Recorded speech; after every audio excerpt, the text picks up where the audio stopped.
Hey everyone, and welcome to today's webinar, Overcoming the Hurdles of Password Management. As we wrap up the end of Cybersecurity Month, we wanted to build off of last week's webinar where we discussed the NIST Cybersecurity Framework with Blackpoint Cyber Jamie Moore. As part of this framework, we had touched on passwords and multi-factor authentication. In today's webinar, though, we wanted to go deeper into these topics and showcase our approach to solving those challenges. So today we're going to recap the Pragmatic Security Framework that we discussed in last week's webinar. We're going to look at cybersecurity trends and discuss the cost of downtime associated with breaches.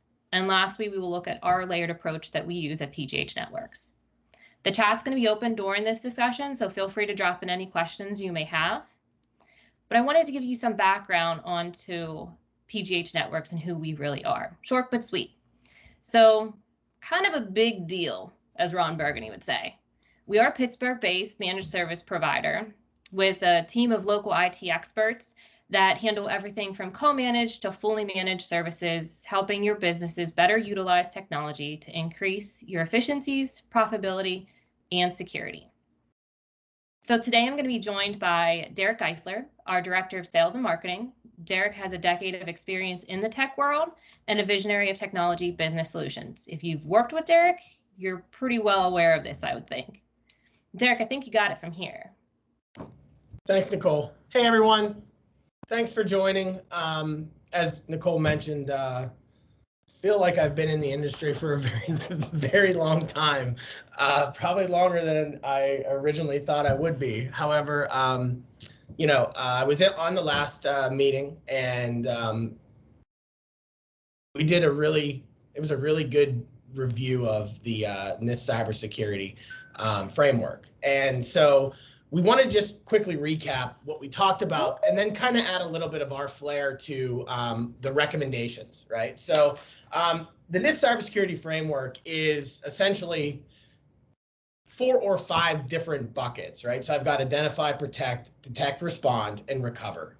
And the recommendations during our previous event were, hey, in the identify, we want to have device management, device monitoring and management, protect, we need a next-gen firewall, some type of secure remote access, we've got to secure our email, and we need some sort of antivirus, right?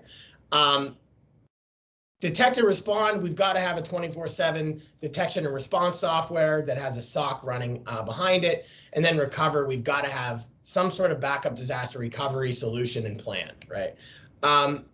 To kind of add to that, though, there's a little bit more involved than just those things, right? Those are important, and that's a very good baseline. But the things we really have to think about before we can even monitor or manage our devices, we've got to inventory them, and we have to know what's actually connecting to our network, our applications. And our network is a lot different than it used to be. So understanding that, the network is really the internet at this point, right? Because, with the onset of the public cloud and software as a service applications, it's living everywhere, right? So in addition to that, it's not just computers anymore that we're worrying about. We're worrying about things like cell phones, IoT devices, for those of you that don't know what IoT means, that's Internet of Things. So that's your Nest thermostats, that's your security cameras, that's all these different devices that they're using them to monitor health and monitor like manufacturing applications and what have you, right? So we've got to make sure that we can first inventory that stuff, and then we've got to basically keep an audit of it and make sure that the devices and the people that are trying to connect to specific applications are okay, right? We don't want things that aren't okay connecting. So we got to kind of know what we have. In addition to that, we've got to have a good amount of documentation. So we've got to create policies, right? So a device policy, a password policy, a security policy, a BYOD policy. So there's a lot of different policies that we have to create and we have to document, and then we have to make sure that we're kind of keeping up on them and they're staying up to date. It's super important, right? If you don't have a policy and you're just kind of living, off the hip or off the cuff, you're opening yourself up to some threats and vulnerabilities. From the protect standpoint, we agree with with the next gen firewall, the secure remote access, the email security, and the antivirus, right? But that's it's a little bit different nowadays, right? So it used to be where, you know, a firewall was uberly important because all of my data was behind it, right? So I had servers on site, I had everybody in the building, right? So it's kind of like a lock on my door. Okay, I was able to lock the door, I was able to lock the perimeter and keep everybody else out. People were only allowed in if they had the right key to get in. It's still that way today. The problem is there's a lot more doors, and those doors are in a lot different places, right? So there's a lot of things that we're making recommendations for that are basically decentralizing that firewall. The cloud has been a fantastic addition to business, right? Especially with the last couple of years that we've gone through with the pandemic and forcing people to work remotely. It's really solved a lot of business challenges, but it's also created a lot of security holes as well. So, just be aware of that, right? So a couple other things that we're recommending because of this are things like having a good password policy, making sure that your passwords are crafted appropriately, and then also thinking about things like multi-factor authentication and secure sign-on. From a detect respond standpoint, one of the other things that people fail to mention is you kind of got to keep track of that dark web, right? So that's where all the passwords are floating around, and that's where most of the breaches occur, right? Is somebody is able to breach a company, they're able to pull a lot of passwords off of that company, they put them out onto the dark web, and then they charge a fee, right? And so you got to make sure that you're kind of monitoring that dark web to ensure that if something does occur or something's found, you can go in and quickly make a change to that password or make an adjustment. Finally, from a recovery standpoint, backup disaster recovery is massively important. The challenge is most people have a backup disaster recovery solution, they just don't test it. So routine testing is massively important, right? If for some reason you were to get hacked or breached and they were to ransom you, a lot of times that can be solved by just pulling an active backup and getting you back up and going. But if you haven't tested your backup and you go to recover and that backup has failed for some reason or it's corrupt, you're in a pretty bad situation and you may be forced to pay that ransom anyways, right? So making sure that you have a routine test is extremely important. Derek, I think it's important also to kind of understand that with businesses having to work remotely or adopt this hybrid workforce these days, that to have eyes on everything and really create that inventory is extremely important because, I've read stories of where someone's working from home and they have a smart fridge that gets hacked and then they're able to laterally move to that work laptop. And if there's not eyes on it or if they're using their own device, it's almost really true. If you have smart devices, you need to have smart security in place now. So absolutely, laying the foundation. It is extremely hard for companies to protect and secure home office networks, right? So you really have to understand the devices that you're allowing to connect, and then you have to make sure that you're both ensuring that the user and the device are able to connect, and then you have to make sure what applications they're allowed to connect to, right? So yeah, you kind of have to be real cautious, right? So that's a great point, Nicole. So let's move on a little bit. One of the things that people fail to realize is hackers can get very, very complex with the way that they do their hacks, but most hacks are extremely simple, right? In fact, 80% of data breaches are caused just by having simply weak, reused, and stolen passwords, right? So I'd mentioned that the dark web is a huge place where people are basically sending passwords out, right? And let's be real. Most people are still using 8-character passwords. Most people are reusing those passwords over and over again for both personal and corporate use, right? It is super common even to this day because people are they don't know, not being in this industry, you just don't know what's going on, and it is a huge concern, right? But it's so kind of having the same key to your work, your car, your house, your safe in your house. I mean, it is. We're using a passwords like, you know, giving a hacker your key to your house, but then also giving them the key to your safe, right? You've basically given them the key to everything that you have. So nobody has the same key that gets into their house, car, and their safe, right? There are always 3 different keys. So why would you do anything different with passwords? right. So there's a really cool website that we use when we do our training. It's called Have I Been Pwned? I'm gonna have Nicole bounce to Have I Been Pwned now. Very cool website, right? So it's gonna show us 3 things. It's gonna show us, first thing is, it's gonna show us, hey, what are some of the passwords that have been used over the years and how many times have they been breached, right? So Nicole, if you can go to that password at the top. Let's just start with some real basic ones. How about just password?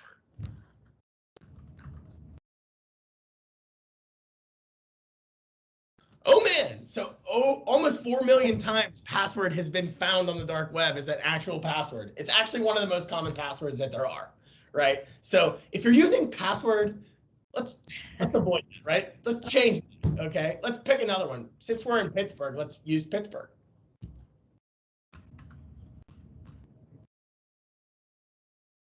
8,700 times, right? Let's switch it to Steelers. Oh man. Do you want STILLERS or? So 93,000 times Steelers has been used.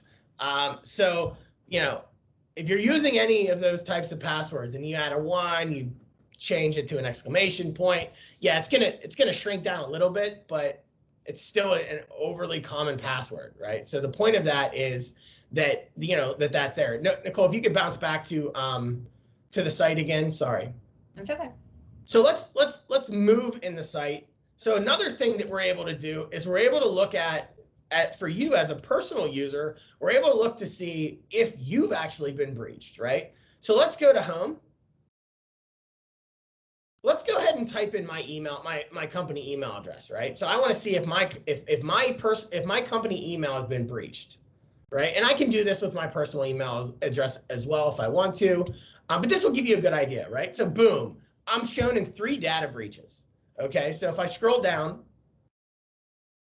I can look. Okay, so I have a LinkedIn breach. I have a data enrichment exposure from PDL customer breach in 2019. Don't know what that is, but 1.2 billion records of personal data, right? And then an Apollo breach, right? So if I look at all of these, it says compromised data. I see email addresses, employers, geographic location, job title, name, phone number, citation.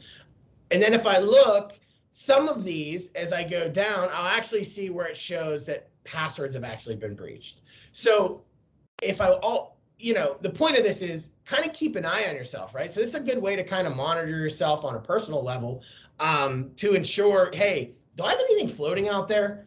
You know, is there any passwords on the dark web that I need to be aware of? In addition to that, PGH as a service for all of our clients, we monitor your corporate domain. We keep an eye on it, and anytime that there's an alert that somebody's email address and their password combination is floating on the dark web, we alert you, and we make a recommendation that you change that password. So I think that we should also kind of maybe bring attention to be careful of what information you actually share about yourself online and in profiles. Yeah, I mean, absolutely, right? I mean, so the hackers are using anything they can, social media, you know, information that they can find online about you to basically give you some trouble or cause you some problems, right? So that's a great point. You know, always be cautious about what you're sharing online. So let's talk about this. I mean, I think a lot of people think that breaches are pretty uncommon. In fact, that's untrue, right? So it's like something like 30,000 breaches a day take place. So Nicole, if you could bounce back and go to who's been pwned, scroll up. Go to the top and go to who's been pwned. And then just scroll as I'm talking, right? So this is just deep. It goes and goes and goes and goes and goes and goes. I mean, it is, look, we just saw Adobe, right? They're Comcast. All of these companies are getting nailed, okay? And they're getting breached, things are happening, things are taking place. And the reality of the situation is it's nothing that the end user has done, right? So if your password's floating on the dark web, chances are you haven't done anything wrong, right? These companies just got breached. It happens. It's happening all the time. People in our industry say it's not a matter of if, it's a matter of when, right? It's only a matter of time before companies get breached. It's just going to happen. So you have to really make sure that you're being cautious on your approach to passwords, password management, and multi-factor authentication, right? So those are huge, huge concerns. So Nicole, let's go ahead and bounce back to the slides. I don't want to beat a dead horse here, right? So we're talking about breaches, and breaches, as I'd mentioned, they do happen, right? So the real question is, what happens when a breach takes place? Like what's that cost to my business, right? So the average ransom for a small to mid-sized business is about 42 grand. Okay. Some people would look and say, you know what? That's not that bad. 42 grand, to me, that's a lot of money. The challenge is that's not the only thing to take into account. There's a lot of hidden things that you have to kind of take into account if you are breached, right? If you have been involved in a ransomware attack, right? So we've got another company that we work with, another security solution, Huntress. They're a managed detection and response solution. They're a really killer company. We actually use their software for every single client that we manage today. And so they've got this really cool downtime calculator. It's super basic, right? It just asks a few questions that everybody can understand. There's not some sort of mathematical equation that calculates the wind and all these other things to ensure it shows you a $45 million outage, right?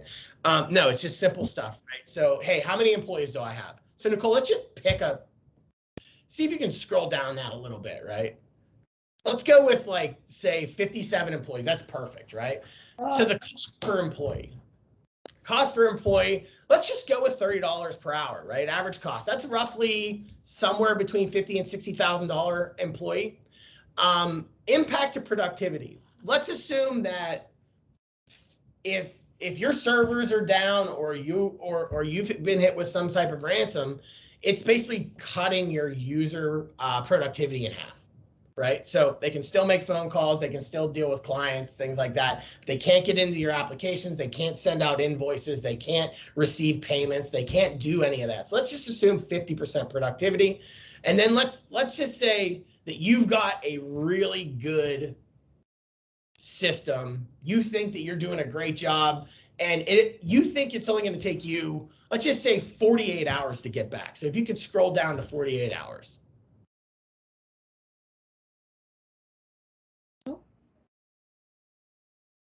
How about 40? Let's go with 49 hours for the sake of the scroll. Okay, so that downtime, that's 2-day outage for a 57 employee company at 50% productivity cut, right? We're at $42,000 in additional costs, right? So we've basically taken that $42,000 breach and we've doubled it, right? We're now at $94,000. Plus, right? you have to add in the cost of your reputation being damaged, any marketing or PR that has to go into the cleanup of it, and then client loss. Your clients. Absolutely, client loss is a big thing, right? I mean, you get breached, it costs you some money. Now, most companies cannot get back up within 48 hours. The average amount of downtime for a business is 21 days during a ransomware attack. 21 days, okay? So if I were to take 21 days, and let's just say they're 8-hour days, multiply 21 times 8, I don't know how to do that math, but I think it's somewhere around 168 hours. 170 is fine. There we go, bam, we hit it. That's 500. Sorry. Yeah, that's 500 hours. We've now increased that cost to the business to $143,000 and some change, plus just that $42,000 ransom. So we're up to about $185,000. $185,000 for a breach because I'm not putting the proper securities in place and I'm not making sure that my end users understand why I'm doing what I'm doing. Okay, so for most companies, that will bury you. Yeah. $192,000 will put you out of business, right? That's a lot of money. So that's why it's super important to understand that this stuff it's scary, right? And it's happening all the time. Like I said, 30,000 breaches a day or something crazy like that is taking place. So it is happening. It's real. All right, back to the slide. So passwords kind of suck, right? They're tough. We're saying they should never be reused, right? So you have tons of passwords, right? They should never be reused. Also, they should be long. In 2003, NIST came out with a recommendation that you should have an 8-character password. You should have it uppercase, lowercase, numbers, symbols, and you should change it every 90 days. Okay. That went on until 2021, right? In 2021, they adjusted that recommendation and they said, you know what, we were wrong. There's way too many hacks taking place. We're changing our recommendation. We're saying you're only supposed to use an 8-character password when it's absolutely necessary, right? So only if a lot of legacy products still do not support anything longer than 8-character password. So only if you're in that situation. You should only use you should have a minimum of 16 characters if you're creating passwords on your own. So if it's human creation, right? And you're writing them down on a piece of paper or what have you. And then anytime you're using a password manager, you should have a minimum of 20 characters, right? We also don't recommend nowadays that you need to actually change those every 90 days, because what happens is people tend to basically just change one character on the password, and it actually minimizes the security as opposed to increasing the security. Only time you should really change passwords is when a breach takes place. That's the overall recommendation. 8 characters when it's absolutely required. Minimum of 16 characters when you're creating them yourself. And then if you're using a password manager, you should have a minimum of 20 characters. So think about this. Most people have a minimum of 30 passwords or 30 applications that they work with, right? Whether it be personal or business. So I've got to remember 30 passwords that are over 20 characters, that are over minimally 16 characters long, that are never reused. It's tough. I mean, I can barely remember what I had for breakfast. That is impossible. Yeah, it's impossible. I agree with you. It's impossible. So let's talk about how we can help with that, right? So our approach. So any of you guys that are saving passwords to your browser, or you're storing passwords on an Excel spreadsheet, or you got a notes app on your phone, we've got a better solution, right? So a password it's common. This stuff happens all the time. Password management is it's a big point, right? It's one of the biggest reasons for breaches. So we have to make sure that we have a password management software, right? So we're recommending a solution called LastPass. In addition to that, with the onset of passwords being crappy, even if you do things like I increase my length of my password, I only I never reuse a password again, it's honestly probably still not enough, right? So the industry is actually recommending that you have passwords and you have some sort of second form of authentication, right? Which is what we consider multi-factor authentication. So we're going to talk through what our solution is, and we're using LastPass, and we're using Duo. Okay, so Duo is a 2-factor authentication / single sign-on application. So let's move to the next slide, Nicole. So LastPass, super awesome application. I've been using it for years. Okay, basically the whole goal here is to never remember a single password, right? You shouldn't have to know any of your passwords anymore. Okay, it's a super awesome tool. Basically, I can load it on any of my Mac, Windows, iOS, or Android devices. Okay, it is encrypted. It's an encrypted vault. It basically is just a browser plugin, so I can just basically, similar to how I'm doing how passwords are being saved in the browser, I create LastPass, I add it to my browser, and then anytime I log into a website, it'll automatically dump the password in there, the login and password in there, Or if I go to a new website and I create a new password for it or whatnot, it'll automatically save it. And then it'll sync all my devices together so that I no longer have to worry about, okay, well, I got to get into my computer to check this password, right? I can go to my phone and it's going to do the same thing on the phone. It's a really cool solution. Why can't it just be saved in the browser in a keychain? I mean, at least it's not on a Post-it note. So Keychain's fine. Keychain is a password manager. The problem with Keychain is it's not supported on Windows. So most businesses are using Windows devices, right? So in my computer, I'm not able to pull that information from Keychain into my computer, right? So I now have two places I have to save passwords. So it's tricky. LastPass kind of solves that solution. The browser's tough. If you get an opportunity to reach out to us, one of my sales engineers will actually go into your browser. He'll pull your passwords within like 5 seconds, right? So they're all sitting there in clear text. So anytime that browser saves your password, it's just sitting there in clear text, right? So if we can pull it in seconds, so can hackers, right? So once hackers get access to your device, that's it, right? And they can just basically they can grab it. In addition to that, if you go to some websites that are built, of course, you didn't mean to do it, but some websites are built where they can actually just pull all that browser information, and they can suck your passwords out as well. So you may not even know you're going to something bad, but yet your passwords are being sucked out of your computer because you're saving them in the browser. Most people don't know that. If you work with us, you should know that, because we push that a lot. Like, don't save passwords in the browser. It's very, very, very, it's just not safe, right?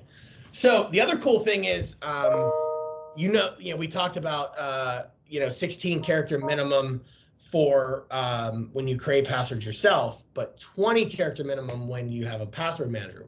The reason for that is LastPass has a secure password generator. Right, so I can basically set the complexity rules. I can set the length. I can do whatever I want. It actually automatically creates the password for me. It dumps it in as a new password. It saves it, and then going forward, when I go to that site, I now have a very complex password, and I could not tell you what that password is because it's weird and it's long as can be. Right, so it's really nice. The other cool piece of this is if you have passwords there, I mean, we don't recommend that you always share passwords, but there are situations where it does occur. You do have the ability to share passwords, credit card numbers, things like that inside of LastPass securely with other people in your company. And you're going to say to me, and I know what you're thinking. Well, you're recommending LastPass, and there's probably a cost to it. And there is a cost to LastPass. They have a free option. And there's a lot of free password managers out there. So from a personal standpoint, it is great. I don't really care from a personal standpoint what you use. If you use a password manager, that's fantastic. That makes you more secure. A little bit more challenging as a business, right? There's reasons why you would want a paid for password manager. One of those reasons is with LastPass, we have a central portal where we can manage all users, right? So I have the ability that I can push out the application to all the computers. I have the ability that I can create the accounts. I have the ability, so if I get a new employee in, I create my Microsoft account, I create LastPass, I create a number of things. They get those emails and they're already kind of created. So we don't have to worry about the end user doing a lot of the work. We're kind of doing the work for them. In addition to that, I can also set complex policies if I want, right? So I can make sure that any password that they create has a minimum character length, right? If they're creating the password through LastPass, it has to have a minimum character length, minimum complexity rules. I can make sure that, hey, if we need to turn on multi-factor authentication, we can force that to be turned on through LastPass through our global portal, right? And this also means and when somebody were to leave, right? If somebody were to leave for some reason, I can very easily turn off their LastPass account and it locks them out of being able to see their passwords, right? So that's really a lot of the big reasons why having a paid for password management solution is beneficial in comparison to some of the free ones that are just being used ad hoc. And Derek, I'd just like to mention, like, this ties back into the beginning of this webinar of the NIST foundations, having eyes on your inventory and then setting your policies. Once all that legwork's in place, it makes everything rolling out a LastPass solution like this a lot easier. Absolutely, absolutely, right. And then the key to this, the other benefit to having a centralized portal like that is when you have to adjust your policies, right? You're auditing and you're making adjustments. You can do this at a global level. I don't have to go and tell each person individually, hey, I need you to do this, I need you to do this. I can force that out or push that out globally. So it is a really beneficial solution, and it's pretty minimal in price. In addition to that, another benefit that we have is for every LastPass, for every license that you provide an employee for LastPass, LastPass is also giving them the ability to provide a family account to their family, right? So I can have up to 5 free additional licenses for every employee for their family. Okay, so why are we doing that? Why does that matter? Most people reuse passwords, right? And especially they're reusing passwords from their personal life into their corporate life. Okay, so if we can protect the family side of it or the personal side of it, it's just going to protect the corporate side even more, and it's going to protect you. And at no additional cost, it's a huge benefit, right? We've seen where companies make this a real value add to their employees, and we say, listen, we're giving you a security measure for your family, and it's super important, right? I mean, I love mention, my PGH, and say I love my PGH family, but I love my family more. So if I'm protecting everything for work, why would I not want to protect my family? absolutely, and it also builds a culture of security, especially for children, right? And they have to understand that the internet it's beneficial, but it can be very dangerous too, right? So kind of growing that security mentality as children are growing up, it's just really helping them like for their future. So I mean, huge benefit, right? I think it's super important, and it's a tool that I recommend everybody take advantage of.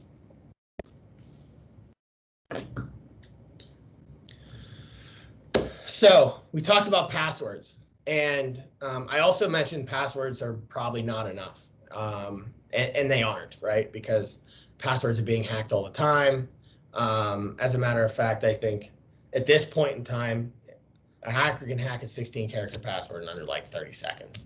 Like, I mean, it's crazy, right? With the cloud, with the onset of the cloud and all these computers being kind of interconnected, they can use the computing power of all these computers, and it just, the amount of guesses that can happen within a second has just 10x'd over a very short amount of time, right? So it's just not enough anymore, right? So we recommend, in general, we recommend a layered security approach, as you saw with our recommendation through the NIST cybersecurity framework. Passwords and password management is no different, right? So the industry recommends multi-factor authentication as the next layer of security, right? So I've got all these passwords and they're being hacked, and there's nothing I can do about it. Oh wait, we got another way to do that, right? So we're giving you an application called multi-factor authentication. I'm not going to go through and read this whole slide, but essentially what it is, it's something I know with something I have. It's pretty easy, right? So something I know is my password. With something I have is some sort of second form of authentication, right? It could be a digital certificate on your device. It could be a code that you get and you get emailed or texted to you. It could be a code that comes from an application, an authenticator app. It could be a phone call. But it's some sort of second form of authentication. It increases your level of security tenfold by enabling multi-factor. The problem that we run into is, and this is why we have to kind of look at a lot of this, is not everything supports multi-factor yet, right? So there's still a lot of legacy applications out there that only support passwords. I had mentioned to you before, some of these solutions only support 8-character passwords, right? And we're already saying that you should be up above 20. Okay, so you need a layered approach, right? So I need a password manager, I need some sort of form of multi-factor authentication. And the challenge with multi-factor authentication is there's just so many different apps out there, and not all apps rule. They don't all do the same thing, right? So email is probably, you can get a code via email, which is probably one of the least secure ways to do it. If somebody is able to breach your email, they send the code, they get the code, boom, that application's out the door. And email is one of the biggest breach attack vectors that there are right now. I think 95% of breaches occur through email. You can get a phone call, but again, hackers have the ability, they can steal your air card, they can call into these cellular providers and kind of switch your information over to theirs. You can get a text message, same situation applies. They are, these are a little bit more high level attacks, but they are using they are able to basically breach SMS. So you're getting that 6-digit code or 4-digit code via SMS. Yes, it's secure. It's more secure than just having a password, but it's, there's still open opportunity for hackers to take advantage of it.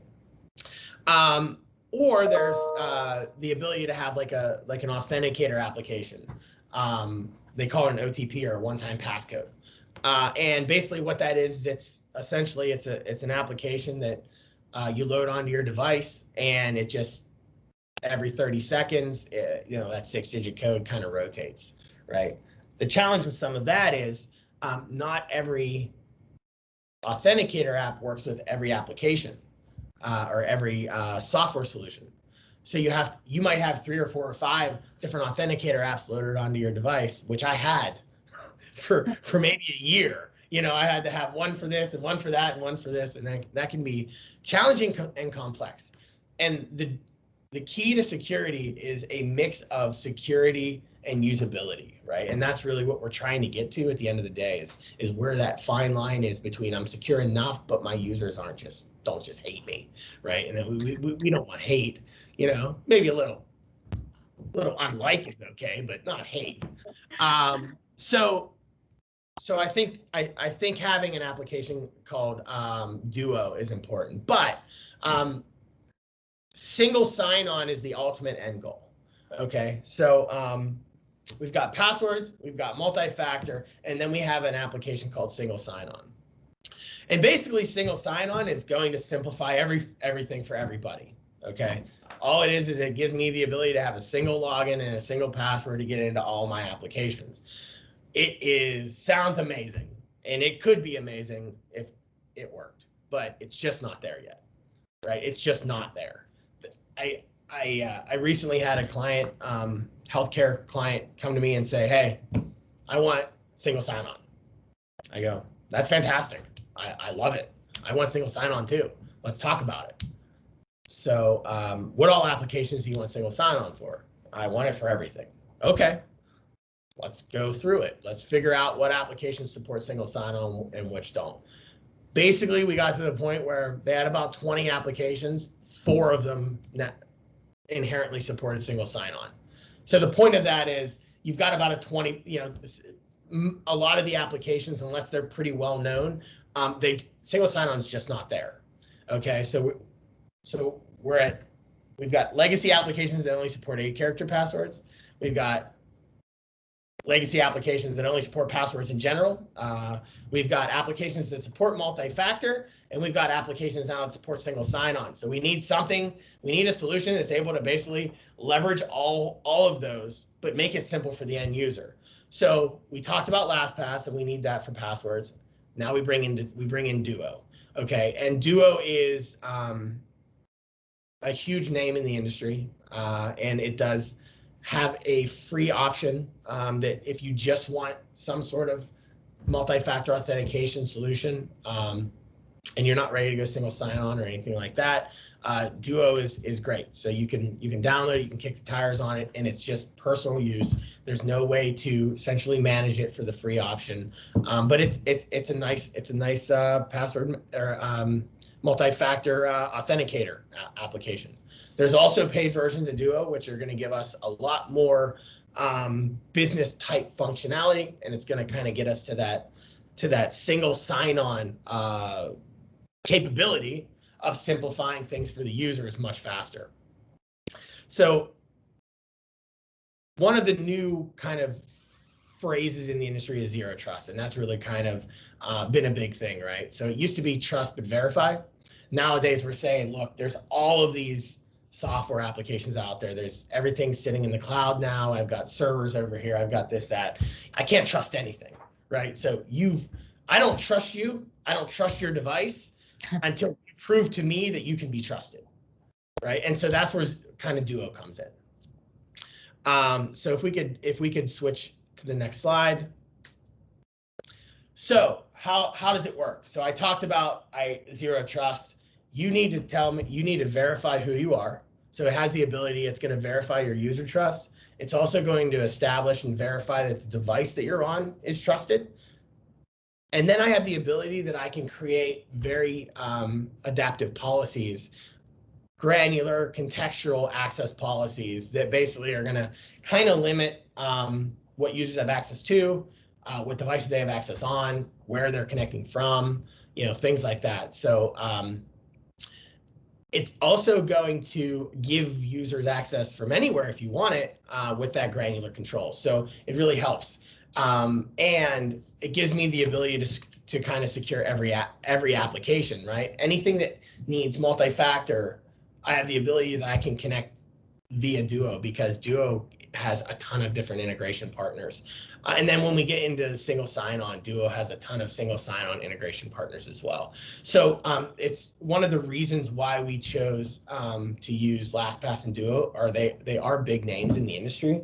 And at the end of the day, as I had mentioned, we're trying to get to that end goal of making it simple for your end users, but also keeping you secure. Single sign-on is going to get us there. But as I had mentioned, not everything supports single sign-on right now. Heck, not everything supports multi-factor. So we need a kind of a mix right now, but with Duo, we can start to leverage single sign-on with the applications that support it, but we can still use things like multi-factor when it's necessary, but it's all living in one solution. So it is super beneficial to take advantage of it.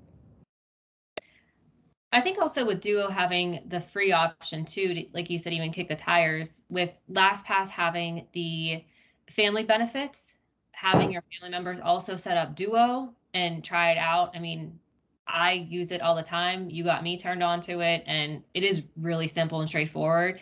And being able to organize my personal stuff from my work stuff and nothing's overlapping, it just makes a world of difference. Yeah, I agree. Again, the game here is simple and secure, simple and secure, simple and secure. And that's what we're trying to accomplish for you.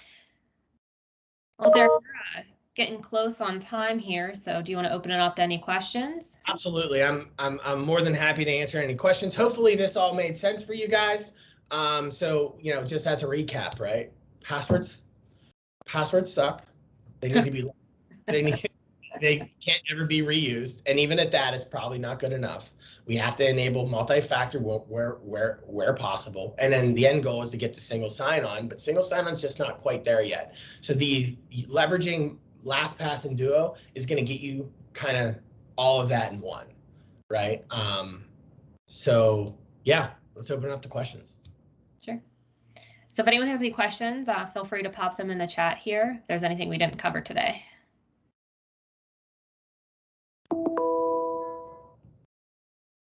Derek, in the meantime, while we're giving everyone that time, I think understanding that when you had mentioned someone's able to crack your password and take guesses, it's not a person, it's a company. It's people going to work just like you and I, and they're making a boat of money. I mean, it's astronomical the amount of money they can make on just running systems to figure out passwords and get your information. Black hat hackers are making a lot of money. I mean, it is a whole industry, whole big industry. There's more money in the hacking community than there is in the on the protection side, right? So it's really wild. There's companies, there's like black hat managed service companies that are creating, malware, malicious software, and creating ransomware software, and then they're basically selling it. Selling the service to people, and people are basically sending out, email, phishing attacks and stuff like that. And then when the person basically gets somebody on the hook and maybe they're not sure how to use the software completely, they've got a help desk that goes, hey, just give us a call and we'll walk you through what you need to do. So this is a major industry. I mean, it just is. Right. Did a question pop up? Yep. So they're asking if we are recommending one or the other, LastPass or Duo, or if we're recommending using both. I think you need to use both. Okay. At the end of the day, and just so we're on the same page, these are not expensive applications. Okay. These are minimal per user per month. I think Duo is about $3 a month per user. I think LastPass is somewhere between $5 and $6 a month per user. So it's like for $8 a month, $8 or $9 a month per employee, you're really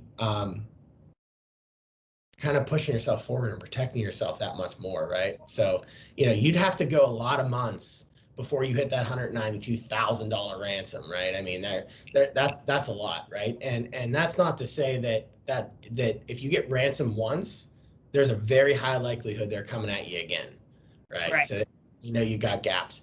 Most companies, when they go through a ransomware attack, do not put the proper procedures in place to prevent it from happening again. That's what we found. We found most people go, lightning never strikes twice in the same spot. And that's simply not true. You become now an even bigger target.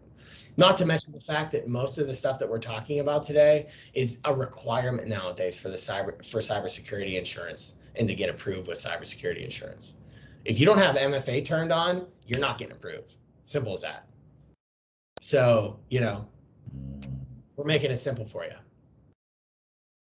Because it's also important too, like if you don't have both of them and they're sitting in your network for how many months are they generally in there? Oh, I think it's something to the tune of, like, on average, it's 6 to 9 months that a hacker floats around your network before they actually hit you with the ransom, right? And that's the result. And that's most ransoms nowadays. Before they ransom, they siphon all your data out so they have a copy of it. So if you're in a compliance-based industry, you're going to get nailed one way or another, right? So they're basically ransoming, they're ciphering your data, and they're going, okay, you don't want to pay the ransom. You think you have a good backup? No problem. I'll put it out on the internet anyways. Mm-hmm. So what does that affect? All right. It affects your downtime. It affects your company utilization, but it also affects your end clients as well, because now all their stuff's out there. Their stuff's all their bank accounts, their security numbers, any of that financial information, what have you. So that's going to affect your company negatively, ultimately. So, it's just a vicious cycle, really. And I mean, as the years go by and this becomes stronger and stronger, and I mean, we admit there's holes to it. People could still get hacked, but it's trying to make the hacker's job harder. Correct. And don't be hanging fruit. Yeah. Don't do it. That's probably the best way to put it, right? I mean, after a while, if they're not able to get what they're trying to get, they're probably going to move on, because they know that there's probably there's probably someone easier to go after. So right.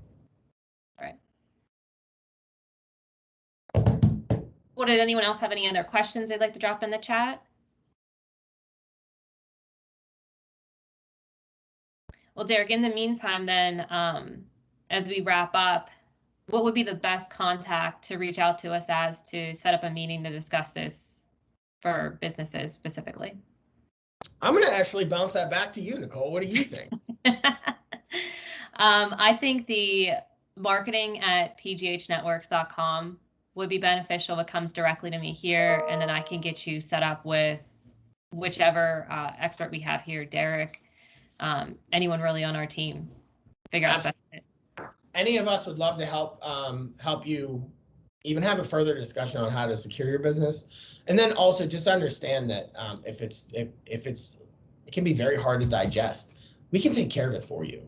That's what we're here for, right? We have offerings. We have, as Nicole mentioned before, we have both fully managed and co-managed solutions that we offer on a monthly basis, kind of on a retainer basis. So depending upon how big your business is, if you already have an IT group, we can help you and really make sure that you can focus on your core business. I did see a question pop in. Yep. So how to share this discussion with your coworkers. After we wrap up today, I'm gonna clean up the video so it's not as long for you, and then I'll send it out to you via email, and feel free to share it amongst your team. It will also live on our YouTube channel, so if you ever happen to lose the email, navigate over to our YouTube channel and even check out any of the other webinars that we've previously done for security and other solutions. I'd also like to mention that if you ever wanted to do, we do offer a full security training that we go through. It's about an hour long. It's pretty fun. It's very much a back and forth. Ask questions, people guess answers, we give prizes, stuff like that. So we do that for a lot of our managed clients. So if you do have interest in talking about becoming a managed client, if you have interest in getting some of that training, just again, where do they go, Nicole, to talk about that, to ask for assistance? Marketing@pghnetworks.com. Exactly.